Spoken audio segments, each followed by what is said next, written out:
Becoming a millionaire is a dream for many of us. For some, it represents a level of wealth that would grant them lasting financial independence. For others, it'll help their families achieve a sense of financial security, possibly for the first time in their lives. For others still, it's another milestone representing the progress they've made in their business or other ventures. Whatever the case may be, it's a level of wealth that many still work towards having today. And more people are reaching that goal than ever before. According to Credit Suisse's 2019 Global Wealth Report, there were over 18 million millionaires in the United States alone. But how did they do it? What are the keys to becoming a millionaire in this day and age? What things might be holding us back from reaching that milestone? Is the goal even worth chasing now? I mean, you can make a very real argument that $1 million simply isn't worth what it once was, and many report that they still don't feel rich even after crossing that $1 million threshold. Perhaps we should be aiming for $3 million instead. Or is there something else we can do to make $1 million feel significant again? These are just some of the questions that we'll be answering over the next few videos on this channel. This week, as you can tell by the title, we'll be focusing mostly on some of the myths and limiting beliefs that can hold us back from building real wealth, and potentially becoming millionaires ourselves, should that be the goal we're chasing. To be more specific, we'll be touching on 15 common myths that I've come across over the years surrounding wealth building, and going over what the data suggests is actually more typically the case for millionaires.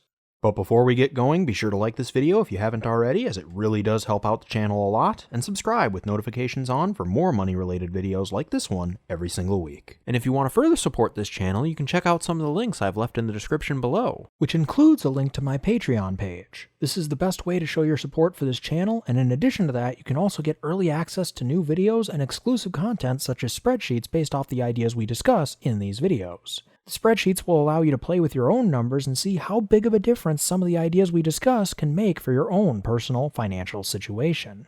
So I tend to think that most myths surrounding wealth building, whether they're focused on millionaires or not, fall into one of four camps. They either claim that the person who built their wealth was lucky in one way or another, that they had some special privileges or opportunities that others didn't, that they only managed to become wealthy by abusing or exploiting others, or the system as a whole, and of course just general misunderstandings surrounding money and our relationship with it. Now, just because I say that they're myths doesn't mean that they can never be true. I mean, there's no doubt some truth to several of these assertions in certain cases. It's just based on the many statistics that we have available to us from studies that have been done on those who have successfully built significant levels of wealth over the years. The assertions typically don't apply for the majority of that population. Or if they do, it's in a very limited capacity compared to everything else that's surrounding it. I'll do my best to explain these cases as we go along, but I also encourage you to check out some of the links that I've left in the description below to some books and studies that go into more detail on this topic than I can here today. With that being said, let's get into the first category of these myths. The first category is luck. Some believe that millionaires and other wealthy individuals only manage to build their wealth due to some event that was largely outside of their control. The most common things that I've seen mentioned that would fall under this category are winning the lottery, receiving a large inheritance, lucking into whatever the next Amazon happens to be, and using crazy amounts of leverage to manufacture wealth. Let's take a look at each of these individually.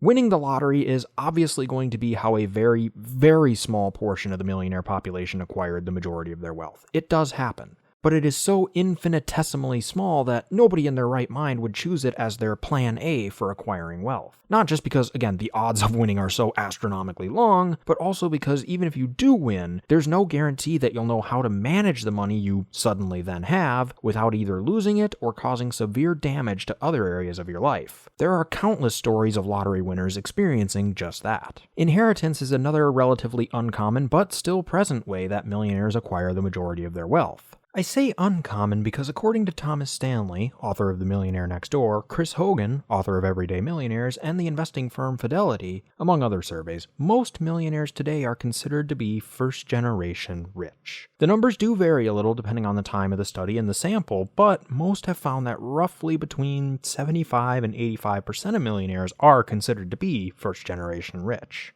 And by first-generation rich, I mean that the millionaires acquired the majority of their wealth in a single generation through their own hard work and consistent investing, not through inheritance. And even if a millionaire does get an inheritance, it isn't always enough to push them over the $1 million mark. For instance, in the National Study of Millionaires conducted by Ramsey Solutions and featured in Hogan's book, only 21% of the over 10,000 millionaires surveyed received any kind of inheritance at all. And of the 21% that did, 84% of them received no more than $100,000. That certainly is quite a nice boost, but by itself, it isn't nearly enough to put you over the top. As far as getting wealthy off of one big score goes, it does happen from time to time. There were people investing in Apple, Amazon, and Bitcoin before they got big, and they managed to make a fortune off of those investments. However, it doesn't seem like that's the typical path for most millionaires. Coming back to that national study of millionaires, not a single one of the respondents put single stocks as one of their top 3 factors contributing to the wealth they've built. Now, that doesn't mean that the millionaires never invested in single stocks. It just suggests that for the majority of those millionaires, the single stocks are not usually the primary, secondary, or even tertiary reason that they successfully built their wealth.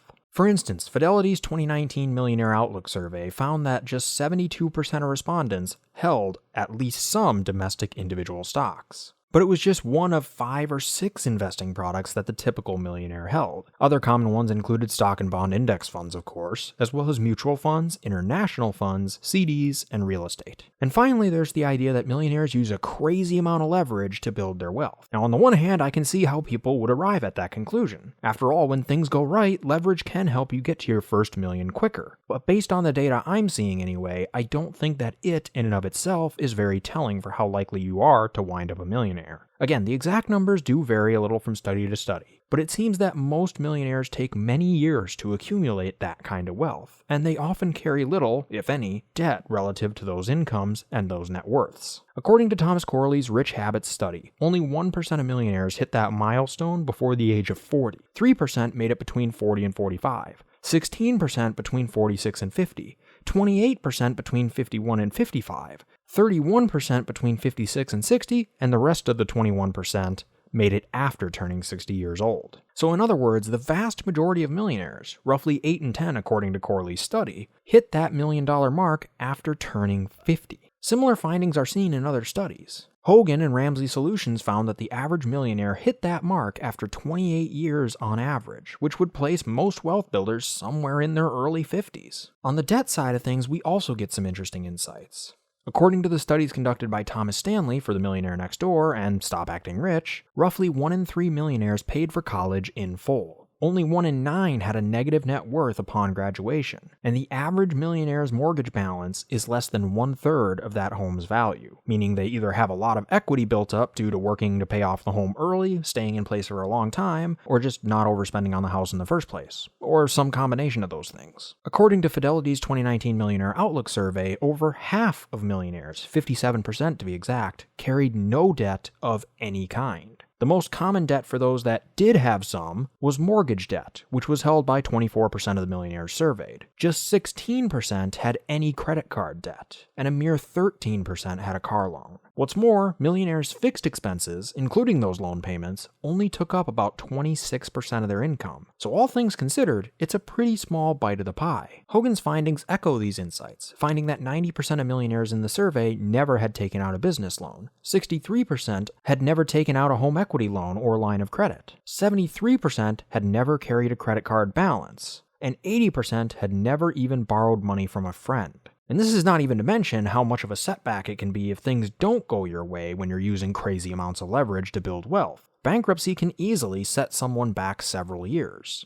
The second category for these misconceptions is privilege or opportunity. Some believe that millionaires and other wealthy individuals only manage to build their wealth due to having access to opportunities that others simply didn't have. The most common things I've seen mentioned under this category are going to prestigious or private schools, having high-paying jobs, and having access to unique investment opportunities. Again, let's take a look at each of these individually. Education is certainly crucial to building wealth. There seems to be little doubt about that, as most of these studies have shown that a majority of millionaires have went to college. However, whether that education comes from a prestigious school, a state school, or even just life, may not be all that important. According to a study from Spectrum Group, 84% of millionaires went to a 4-year college. The National Study of Millionaires found similar results, with 88% of millionaires having graduated from college with at least a bachelor's degree. However, it is worth noting that roughly 2/3 of the millionaires in the study graduated from state schools. Another 8% from community colleges, and 9% never graduated at all. Only 2 in 10 went to private schools. Again, does that mean that private schools don't offer any benefits? Not necessarily. It just suggests that what's more important when it comes to building wealth are the lessons you learn and the tools you pick up along the way, as opposed to the environment you're in when you happen to pick them up. As far as the high-paying jobs argument goes, there's no denying that having a higher income can help you to build wealth. And given that most millionaires went to college, it would make some sense that their incomes would be, on average, higher than those who didn't go to college. However, the majority of millionaires don't make C-level executive salaries. According to that national study of millionaires, only 15% held senior leadership positions at their companies, and only 7% had C-level roles. So while it's entirely possible that the per capita millionaire rate is higher for those at that level, it doesn't change the fact that the vast majority of millionaires don't earn that kind of money. The most common millionaire professions, according to the study, were engineers, accountants, teachers, managers, and attorneys. Also, earning money is only part of the equation. Just because you earn the big bucks doesn't mean you'll utilize the most fundamental skill required to becoming a millionaire and building wealth, which is living on less than you make, whatever amount that is. Think about it another way. How many lottery winners end up going broke pretty quickly after winning their lotteries? How many athletes, musicians, and other high flyers go broke soon after their careers are over, if not during their careers? Again, earning is only part of the equation. Beyond high salaries, some believe that the majority of millionaires' wealth come from opportunities that they have available to them in the investing realm, whether through hedge funds, venture capital, or other early investments. And to be fair, this may be true in some cases. Fidelity's study did show that roughly 5% of millionaires held investments in some form of venture capital. However, let's not forget two things. First, it is entirely possible to become a millionaire without investing in a winning startup or a hedge fund, as we've covered at length previously on this channel, and will no doubt do again later in this series. And second, the millionaires who are taking advantage of those opportunities already have the millions required to get them in the door. So those opportunities were not likely what got them to millionaire status in the first place, unless they happened to personally know someone who had a startup to invest in. The third category for these misconceptions is exploitation and abuse. Some believe that millionaires and other wealthy individuals only manage to build their wealth due to taking advantage of others or the system as a whole. Now, there are certainly bad apples in every group, and the wealthy are no different. But if the statistics from all these studies are to be believed, and given how many different studies over the years have come to similar conclusions, I'd have to think they're at least on the right track, the majority of millionaires are average Joes like you and me, who just so happen to have learned the skills of managing their money well over the long term. So if this exploitation and abuse theory is the case, it's likely a small subset of the millionaires who are involved in it and not representative of the whole. As far as taking advantage of the system or rigging it in some way goes, I don't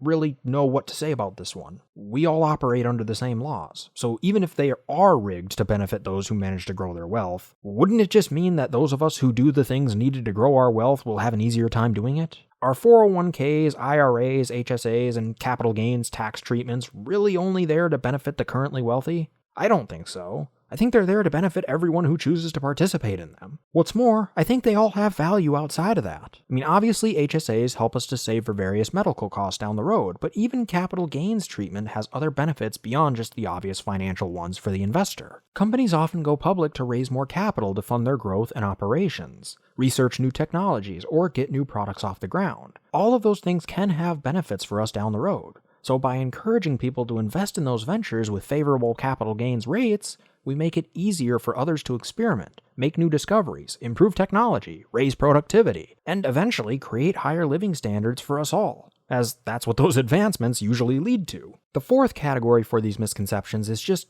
general misunderstandings. For instance, saying that millionaires are lazy, that they hang around the golf course all day and contribute nothing to society. First of all, in order to reach financial independence, whether as a millionaire or not, you generally spend quite a while contributing to society first. Remember the fact that it takes the average millionaire roughly 28 or so years to reach the goal, according to many studies. Second, most millionaires are not retired and playing golf all day. According to the National Study of Millionaires, only about 4 in 10 millionaires are fully retired.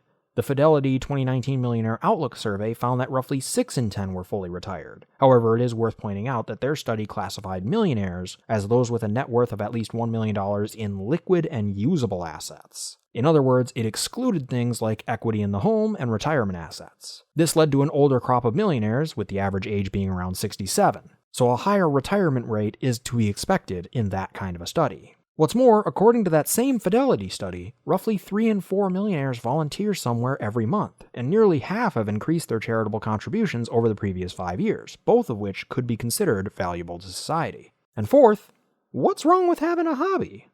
Sure, I'm not an avid golfer myself, but what do I care if they are? If anything, I'm glad we have such diverse interests. Because beyond giving me so many options of what to do when I'm bored that I'll never be able to try them all, it means that when I go to my next national park trip, it'll be less crowded than it otherwise could have been. So yeah, thank goodness for golfers.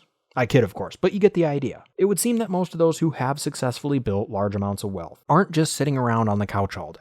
They may not always be working in the traditional sense, but they're still usually doing something worthwhile. Another common misconception is that millionaires spend like there's no tomorrow. But if this were true, they probably would not be millionaires, or at least not for long. Because at the end of the day, what is a millionaire? It's just someone with a surplus of money. If you spend money like there's no tomorrow, you know what you're not going to have anymore? A surplus of money. So sure, some may spend more than the average person does who doesn't have $1 million, and some may have luxury cars or fancy boats, though statistically it doesn't seem to be the norm, and some may live in a fancy house, though again it doesn't seem to be the norm. But even for those who do, it's a considerably smaller part of their financial world than it would be for someone a little earlier on their financial journey. An $80,000 car would be a pretty crazy purchase for someone making $30,000 a year with no other savings to fall back on. However, if that same someone was making $30,000 a year and had a few million in the bank, it suddenly becomes a lot more reasonable if it was something they really wanted. On the flip side of the coin is the belief that the millionaires are misers, always saving unrealistic portions of their paycheck, say